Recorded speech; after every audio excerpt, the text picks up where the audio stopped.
forget all those job and aptitude testing. Your career at this game is meant to have a little more class. Let's elaborate a little more on that.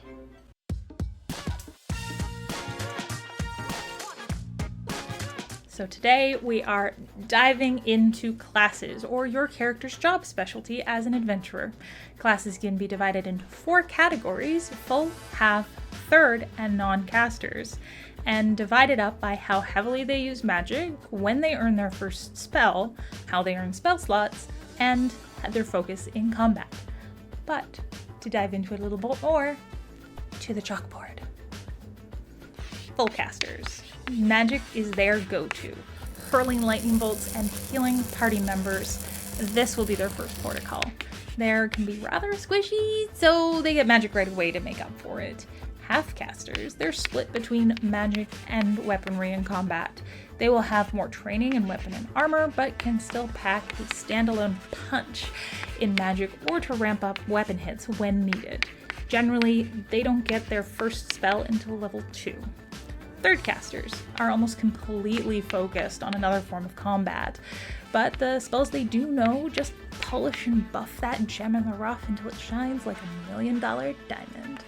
These categories don't get their first spells until level 3 because most of them are actually subclasses of certain non-casters.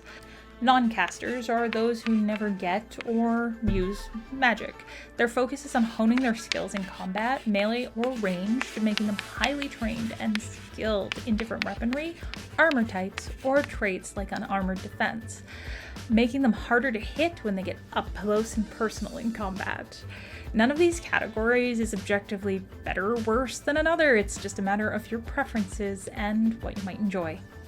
Now strap in, because we're going rapid fire round to have a high level look at all 13 classes to give you an idea of which ones you might have interest in. Artificers. It is technically a half caster, but it gets its first spell at level 1 and has a slightly different spell slot growth track than most half casters. These guys are magical tinkerers and makers. You gain abilities to create magical items to supplement your casting and fighting abilities. You want to focus on intelligence with these guys and have 3 options of subclasses to choose from: Alchemist, Armorer, and Battlesmith. Barbarians are first non-casters. So barbarians are melee fighters that trust their primal instincts and channel their rage and adrenaline into feats of fury and strength. These guys need a lot of strength and constitution, and their subclasses are known as primal paths. So the paths you will have to choose from are Ancestral Guardians, Battle Rager, Beast, Berserker, Giant, Storm Herald, Totem Warrior, Wild Magic, and Zealot. Bards. Bards are full casters, but behave a little more like half casters with the additional weaponry use. Their tunes pull at the magical weave, and their versatile nature makes them a bit of a jack of all trades.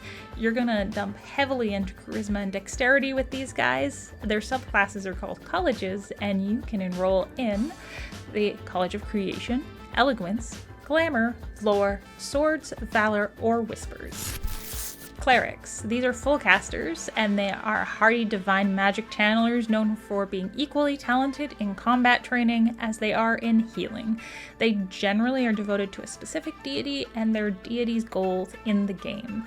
You want to heavily go into wisdom with strengths and constitution trailing close behind.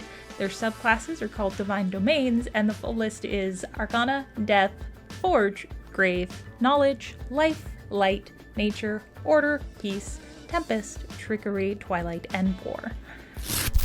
Druids. Druids are lovers and protectors of nature who have the ability to shift into animal form and take on their traits. Their magic generally leads to a nature or elemental-based bent. They are full casters who need a lot of wisdom and constitution in their builds. Druid subclasses are known as Druidic circles, and the circles you have to pick from are Dreams, Land, Moon, Shepherd, Spores, Stars, and Wildfire. Fighters. These non-casters are battle-tested and highly skilled combatants, whether brandishing a sword or knocking an arrow. So militia, soldiers, or knights are a few of the examples of the wide variety this class can offer. You're going to be looking for a lot of strength and dexterity depending on your weapon of choice, and their subclasses are called martial archetypes. The options are Arcane Archer, Battle Master, Champion, Purple Dragon Knight, Cavalier, Echo Knight, Eldritch Knight, Gunslinger, Psy Warrior, Rune Knight, and Samurai. Monks. These non-casters have fists of fury combined with a mind as still as calm waters. That's their general vibe anyway. This class knows how to shape life energy called ki rather than magic to do some pretty extraordinary things.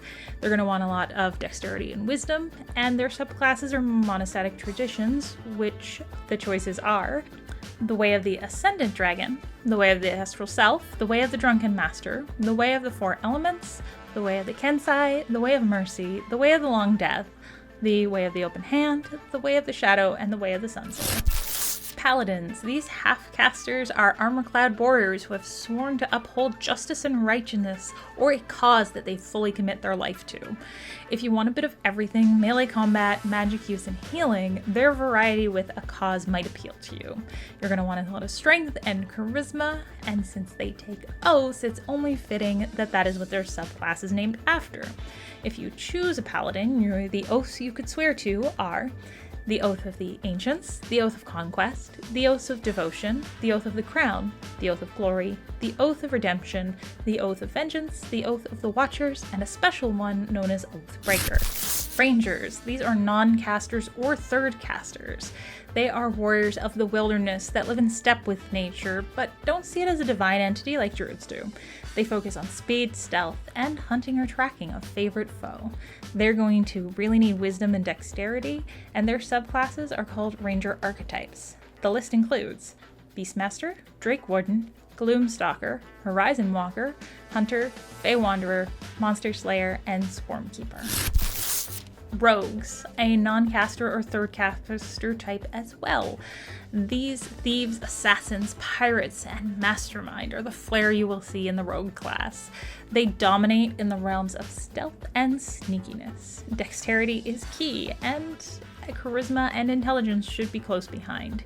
So their subclasses are called roguish archetypes, and the ones you get to pick from are Arcane Trickster, Assassin, Inquisitive, Mastermind, Phantom, Scout, Soul Knife, Swashbuckler, and Thief. Sorcerers. These full casters are natural-born talents of the arcane world. Something in their genes, their early life, or their family history set the arcane spark ablaze without any study or mentorship. Regardless of how they do magic, they are a force to be reckoned with.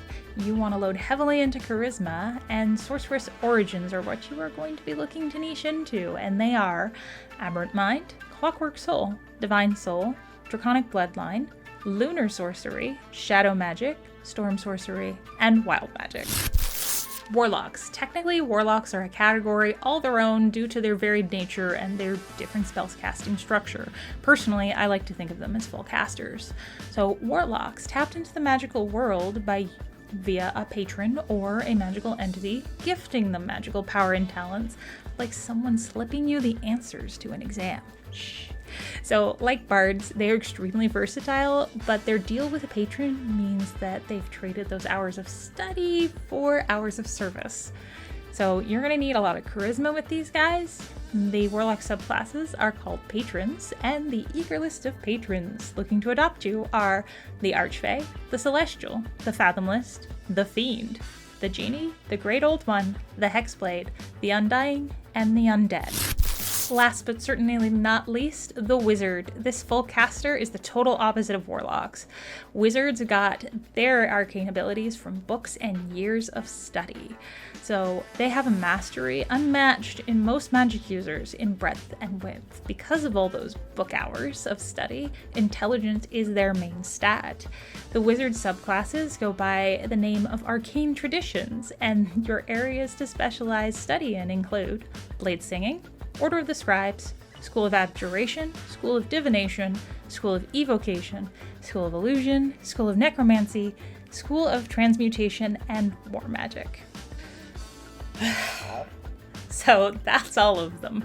Let me know in the comments if you have a spark of interest or excitement in a class you want to play in the future, or what your favorite class is that you've played in the past. Hope you have a great day. This is Geeks with Scarves signing off, and see you next week.